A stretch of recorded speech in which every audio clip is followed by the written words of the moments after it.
السلام علیکم ورحمۃ اللہ۔ آج ہم بات کرنے جا رہے ہیں اسلام کے دوسرے خلیفہ عمر فاروق رضی اللہ عنہ کے بارے میں، جنہوں نے نہ صرف اسلام کو پھیلایا بلکہ اپنی زندگی اور شہادت سے ایک مثال قائم کی۔ عمر رضی اللہ عنہ نے اسلام کو اس وقت قبول کیا جب اسلام پر ظلم اور مسلمانوں پر ظلم کے پہاڑ برسائے جا رہے تھے۔ جب عمر رضی اللہ عنہ نے اسلام قبول کیا تو مسلمانوں کو راحت اور سکون ملی۔ نبی صلی اللہ علیہ وسلم دعا فرماتے: اللہم اعز الاسلام، اے اللہ اسلام کو عزت دے، کہ دو عمر میں سے ایک عمر اسلام قبول کرے، ایک عمر ابن خطاب اور ایک عمر جو ابو جہل پہ مشہور تھا۔ تو اللہ سبحانہ و تعالی نے عمر رضی اللہ عنہ کو اسلام قبول کرنے کی توفیق دی۔ عمر رضی اللہ عنہ کے اسلام لانے کا ایک عجیب انداز تھا اور ایک عجیب واقعہ تھا کہ جب عمر رضی اللہ عنہ اسلام قبول کیے تو اسلام کو اللہ سبحانہ و تعالی نے اس کے قبولیت پہ عزت دی۔ جب اسلام قبول کیا عمر رضی اللہ عنہ نے تو نبی صلی اللہ علیہ وسلم کے پاس آ کر نبی صلی اللہ علیہ وسلم سے فرمایا کہ ہم حق پہ ہیں؟ نبی صلی اللہ علیہ وسلم نے فرمایا جی۔ تو عمر رضی اللہ عنہ نے فرمایا اگر ہم حق پہ ہیں کیوں ہم ظاہر نہیں کرتے اپنا حق؟ تو عمر رضی اللہ عنہ نکلا اور مکے کے راستوں میں نکل کر اسلام کا اعلان کیا اور مسلمانوں کو سر بلند کیا۔ تو یہاں سے عمر رضی اللہ عنہ کو لقب ملا فاروق، وہ شخصیت جس کی وجہ سے، جس کے بدولت حق اور باطل کا فرق آ گیا۔ عمر رضی اللہ عنہ نے 10 سال تک حکومت کی اور اسلام کے دوسرے خلفائے راشد بنے اور انصاف کا ایسا نظام قائم کیا جو تاریخ میں مثال بن گیا۔ آپ نے بیت المال کا نظام بنایا، روزگار کا انتظام کیا اور ایک شہری کے حقوق کی حفاظت کی۔ عمر رضی اللہ عنہ فرماتے ہیں اگر دجلہ کے کنارے ایک کتا بھی بھوکا مر گیا تو عمر جواب دے گا۔ سبحان اللہ، ایسے انصاف کا حکومت تھا عمر رضی اللہ عنہ کا۔ ایسے شخصیت کیسے مر سکتے ہیں؟ ایسے شخصیت کیسے شہید ہو سکتے ہیں؟ نبی صلی اللہ علیہ وسلم فرماتے ہیں اگر ایک راستے پہ عمر جائیں تو شیطان وہ راستہ چھوڑ دے گا۔ اس کا اتنا رعب اور دبدبا تھا کہ شیطان بھی عمر رضی اللہ عنہ سے ڈرتا تھا۔ کیسے پھر وہ شہادت پا گیا؟ کیسے شہید ہوا؟ تو عمر رضی اللہ عنہ کا وقت شہادت 1 محرم 24 ہجری میں ہوا، جب ایک غلام جس کا نام ابو لؤلؤ فیروز المجوسی تھا، فجر کی نماز کے دوران پیچھے سے چھری کے ذریعے حملہ کیا۔ عمر رضی اللہ عنہ نے خون میں لت پت ہونے کے باوجود نماز مکمل کی۔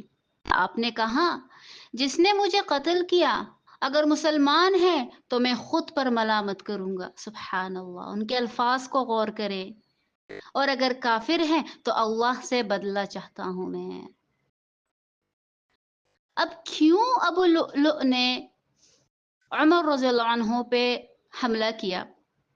تو ابو لؤلؤ فیروز ایک مجوسی یعنی آگ کا پجاری تھا جو ایک غلام تھا اور عمر رضی اللہ عنہ کے زمانے میں مدینہ میں رہتا تھا۔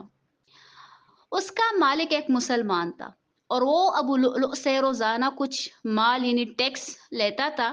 تو ابو لؤلؤ نے عمر رضی اللہ عنہ سے شکایت کی کہ اس پر زیادہ بوجھ ڈالا گیا ہے۔ تو جب عمر رضی اللہ عنہ نے حالات دریافت کیے تو عمر رضی اللہ عنہ نے فرمایا کہ یہ مانگ بالکل مناسب ہے اور میں اس میں کام نہیں کر سکتا، اس کو میں کم نہیں کر سکتا اور یہ مناسب ہے۔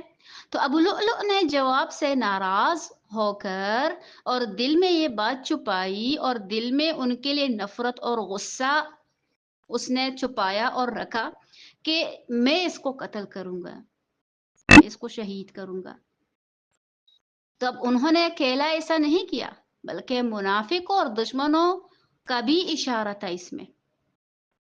تو کچھ علماء کے نزدیک ابو لؤلؤ نے یہ قدم اکیلے نہیں اٹھایا تھا، اس کے پیچھے منافقوں کا ایک جھنڈ تھا جو عمر رضی اللہ عنہ کے انصاف اور اسلام کے پھیلنے سے نفرت کرتے تھے۔ عمر رضی اللہ عنہ اپنے دور میں مجوسی اور مشرکین کی بڑی بڑی سلطنتیں توڑ دی تھی، جیسے کہ پرشیا اور ایران۔ تو اسلام کا نظام عمل میں لانے کے لیے عمر رضی اللہ عنہ نے ہر قدم اٹھایا تھا، اسلام کو بالکل مضبوط کیا، ظلم کو ختم کیا۔ تو اسی وجہ سے دشمن عمر رضی اللہ عنہ کو راستے سے ہٹانا چاہتے تھے۔ تو ابو لؤلؤ ایک فارسی غلام تھا۔ حضرت عمر رضی اللہ عنہ کے دور میں پرشیا کی بادشاہت کا جب زوال ہوا تو ابو لؤلؤ کے دل میں اس بات کا غم تھا کہ اس کے ملک کو مسلمانوں نے فتح کر لیا، تو وہ عمر رضی اللہ عنہ کو اس بات کا ذمہ دار سمجھتا تھا۔ تو اسی انتقام کے جذبے میں اس نے عمر رضی اللہ عنہ پر حملہ کیا، لیکن نتیجہ کیا نکلا؟ نتیجہ تو ابو لؤلؤ نے عمر رضی اللہ عنہ کو چھری مار کر قتل تو کیا، شہید تو کیا، لیکن اسلام کا روشن نور کبھی بجھا نہیں۔ عمر رضی اللہ عنہ کی شہادت نے ان کا مقام اور بلند کر دیا۔ تو جب اس نے پیچھے سے وار کیا، مسلمانوں نے ان کو پکڑ لیا، ایک چادر کے ذریعے ان کے اوپر ڈالا، پھر اس نے خود اپنے اندر چوری ڈال کر اپنے آپ کو بھی مار ڈالا۔ تو عمر رضی اللہ عنہ نے زخم زیادہ ہونے کی وجہ سے چند دن بعد شہادت پائی۔ ان کی آخری خواہش تھی کہ انہیں رسول اللہ صلی اللہ علیہ وسلم اور ابو بکر صدیق رضی اللہ عنہ کے ساتھ دفن کیا جائے۔ آپ کی یہ خواہش بھی پوری ہوئی اور آپ مدینہ میں مسجد نبوی کے اندر نبی صلی اللہ علیہ وسلم کے ساتھ آرام فرما رہے ہیں۔ تو یہ تھا ہمارا عمر ابن خطاب رضی اللہ عنہ کے شہادت کا مختصر سا قصہ۔ ایسے ہوتے ہیں خلیفہ، ایسے ہوتے ہیں بادشاہ کہ اپنے آپ کو قربان کرے، کہ جو مثال بنے انصاف کے لیے، کہ جو مثال بنے غیرت کے لیے، کہ جو مثال بنے قوت اور شجاعت کے لیے۔ یہ تھے ہمارے عمر ابن خطاب رضی اللہ عنہ خلیفہ راشد۔